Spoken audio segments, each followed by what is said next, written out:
Good. So, Vault 118, I get all of my lore from Fallout.fandom.com. Beneath the Cliff's Edge Hotel, Vault 18 was designed to be a hotel for the ultra elite. The test subjects would be only the most affluent. The original plan was, in the event of war, the all-call would go out and all of the local working-class population would fill the vault. They were to be taken through the most luxurious parts of the vault to only be kept in small, cramped housing. Only 10 ultra-rich and 300 of the proletariat would be there. The 10 ultra-rich would be taken care of by a robot waitstaff. They would be placed above all sorts of legal standards as well. The working class of 300 would be confined to such small spaces that if they were to break any laws, the bourgeois class would have all judgment in situations like that. This never happened, though. The funding was cut off. So the second wing was never made. One of the financiers, Ezra Parker, just pulled funding last minute, so only the ultra-rich part of it. This is a vault that had such money that was going to be living there that there's a parking garage in the vault. I actually don't think I explored this area very much. Yeah, this is in Far Harbor.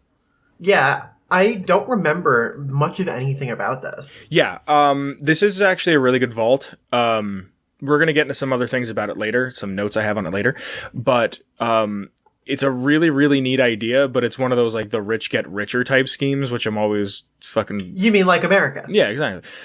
And it's just funny to think that, like, this guy's like, yeah, build the ultra-rich part first, and then he's like, all right, now I'm not paying anymore. Like, I have my vault. He said that the reason why he pulled out was he was having trouble extracting payments from the intended guests, the invited guests. Ezra Parker also got investments from Keith McKinney, I believe I'm saying that properly, who got financing from Gilda Borgos, who then convinced Santiago Avida. A large majority of investors were Dr. and Mrs. Riggs. Dr. Riggs was a researcher for General Atomics in the Advanced Robotics program, mostly RoboBrains. Dr. Riggs convinced them that if things became tense, the best course of action would be put their brains into the RoboBrain units. The Great War happens, vault is sealed, no one from the outside permitted, the Overseer is the only human there, with nothing but RoboBrains to inhabit the vault. The RoboBrains were isolated until they needed a detective to solve a murder, which we're going to get into the quest line of the vault in just a moment. Just some fun facts before we get into this. Sorry? Please, of course. Most of the items in the vault are owned and need to be stolen. Good. Steal from the rich. Vault 118 is the first vault to show up in a DLC, and Piper is usually opposed to stealing. She may quip that the RoboBrains wouldn't miss any of their nifty tech, but she loses favor for you if you do steal. The residents of 118 are the only non-homicidal RoboBrains besides Jezebel that the player character can talk to. They're completely unaware or delusional that the war they wanted to wait out for a few years has lasted over 200. I'm sorry, wait for a few hours has lasted over 200.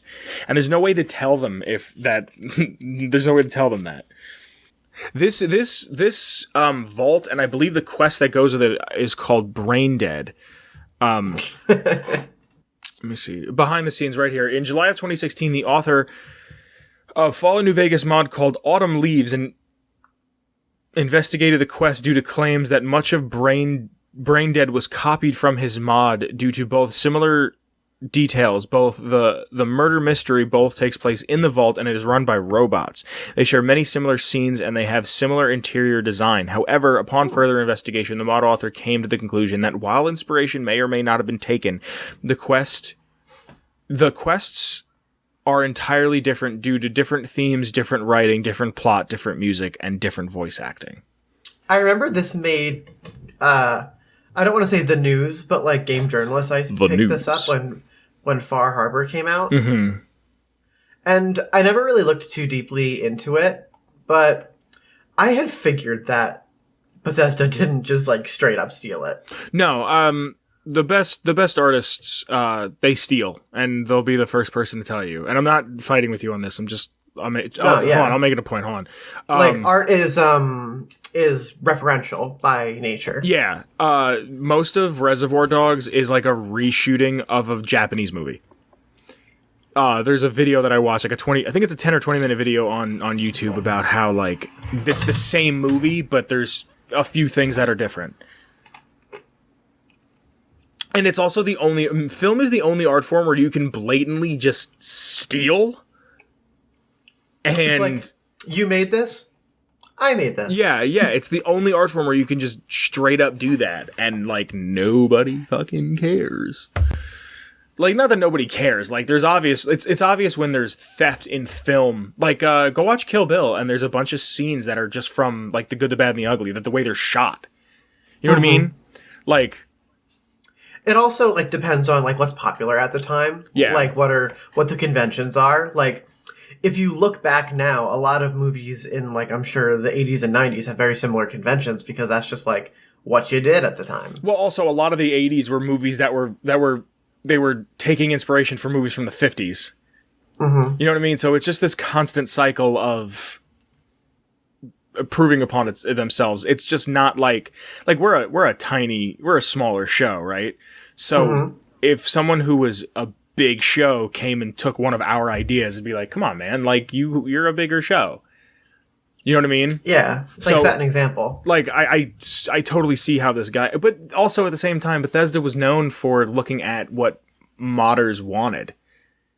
Like Netflix looks at the most torrented movies. And that's for a long time why they were getting the movies they were getting. Because they were like, hey, this is getting torrented, and this is getting downloaded, and that's getting this and that. And then Disney came and fucked it all up. Like more often than not, if you give someone easier accessibility to something, they would not steal. Yeah. So, I'm going to read this real quick. We're probably not going to do the whole thing. I might just give a little bit of an introduction just so you get an idea of what the quest for Brain Dead is. But it says after... Yeah, just give, like, the beats. After one has completed the quest, walk in the park while roaming around Far Harbor, the sole survivor will be approached by a Miss Nanny named Pearl. She will then ask if they're part of the law enforcement, mentioning that there's been a terrible murder. Upon confirming, she will ask the player character to follow her as the murder has taken place at the Cliff's Edge Hotel. Upon reaching the location, she will mention that the residents have been rowdy, and that she had to get physical with some of them as they were getting a little too handsy. She will then tell the sole survivor how the elevator is not working and thus must take the long way around. She will then proceed to lead one through the hotel and back to an elevator, which is only to be used by special guests through the paths when they stumble upon several feral ghouls. Once the elevator and the sole survivor has been once out of the elevator, the sole survivor will be prompt to ask a Mr. Handy named Maxwell through the intercom, which is revealed to be vault door controls. Once done speaking, they will be ushered into Vault 118 and escorted to the crime scene. The victim of the murder is presented as Ezra Parker, the owner of the hotel. Upon investigation, the crime scene, a bat, red paint to represent blood, and a broken brain incubator will be discovered. The sole survivor will then be asked by Maxwell to investigate the fellow Robo-Brains living in the vault. The main character will then be focused on Juliana, Santiago, and Keith, although one will eventually speak with everyone. That's just a quick idea, just to get you into it. It's these 4 or 5 Robo-Brains that are down there, and that there's a murder down there. I think it's a neat idea. Yeah. Mm-hmm. When you complete this quest, you're given pre-war money, which I always thought was really funny. I think that is really fun. Yeah. It's just really cool. It's a really, really, really great quest. It's really good. The only problem is that I don't know about you, but I didn't like Far Harbor all that much. I liked Far Harbor. I don't know. I didn't love it. I thought it was cool. I thought the ambience was really cool, but when it first came out, it kind of stressed out my computer, so I didn't play as much as I would have wished. I couldn't run in Far Harbor without the frame rate dropping to 6. I was playing a slideshow. That's not good. Yeah, so... Well, what were you playing on at the time? PlayStation? Yeah. So I had to, look down. Microsoft just came out and said that Fallout 4 will run at 60 frames on the next Xbox, which is great, but they showed a picture, so I can't see what a picture's frames are. They didn't show video, which is fine. I don't plan on playing it again. Skaboo. But yeah, that's 118, a neat vault, a neat idea. You know. You have anything to say? I feel like we didn't really talk about much. It's kind of a short one. It is a short one. It's a DLC vault, so I didn't expect much. Yeah, I kind of expected more. Really? Mm-hmm. Yeah, I feel you. I didn't check out the wiki page on this because that's kind of like that's your gig. Yeah. But yeah, I don't know. I thought there would have been a little bit more to it. Yeah, I mean, let me just double check on. You want to hear some of the notable loot, just so we can pad for time? Yeah, sure. I'm trying to set up something for our next segment, so okay, cool. To take some time. Just because I think these are really funny. The Fence Buster, which is a unique blue baseball bat. The Dapper Gent, which I don't have. A unique formal hat that can be purchased from Pearl. A clean salt shaker. A pre-war variant only found here behind Pearl. Okay. Cat remains. Cat remains. Uniquely named vases in Juliana Riggs' room. You can buy red paint here, or you can get red paint here. A pirate hat. How come I don't have that? Yeah, that's about it. I just fucking think silly hats are funny. I love a good silly hat, and I'm pretty sure you do too. Dude, what's better? Silly hat, silly pants? Silly hat, silly pants? Silly hat. Okay. So, why? What do you think? I don't know. I think silly pants go a long way. Silly hats are fun, but I think they're a little too novel. Silly pants, you gotta wear that all day. You could take a hat off. I'm not taking my pants off. All right, let's talk about how affluent this vault is. I'm on the wiki right now looking through some pictures. They have a beach in the vault. This is the most dystopian shit. It's just sand, a little bit of water, and then big fucking lights. Big fucking lights. Yeah.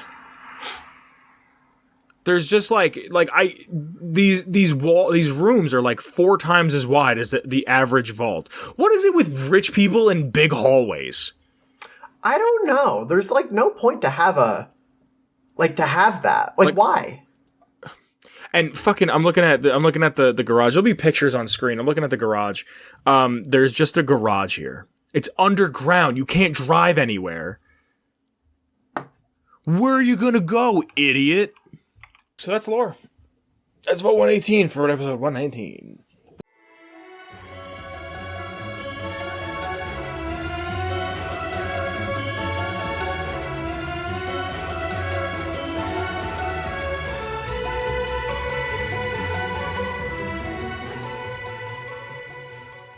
Atomic Radio Hour Podcast.